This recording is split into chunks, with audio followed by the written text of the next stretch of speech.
یہ اللہ نے ہاتھ دیے ہیں، اللہ کی رضا یہ ہے کہ ان ہاتھوں سے اچھے کام کیے جائیں۔ آنکھیں دی ہیں تو ان آنکھوں سے قرآن مجید کی تلاوت کی جائے، اللہ کی قدرت کی نشانیاں دیکھی جائیں، لیکن ان آنکھوں کو شہوات سے بھر دیا جائے، ان ہاتھوں کو ظلم سے بھر دیا جائے تو اللہ روکتا نہیں ہے۔ ایسا نہیں ہے کہ بندہ گالی دینے لگے تو زبان ٹیڑھی ہو جائے،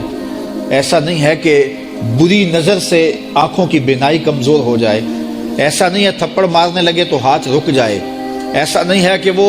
مے خانے کی جانب چلنے لگے تو پاؤں کی انگلیاں ٹیڑھی ہو جائیں، چلا نہ جائے، ایسا نہیں ہے۔ یہ اللہ کی مشیت ہے، اس نے قدموں میں طاقت رکھ دی، جدھر جانا چاہے جائے، اس نے اختیار بھی دیا ہے، لیکن یہ اس کا دیا گیا اختیار ہے، یہ اس کی مشیت ہے،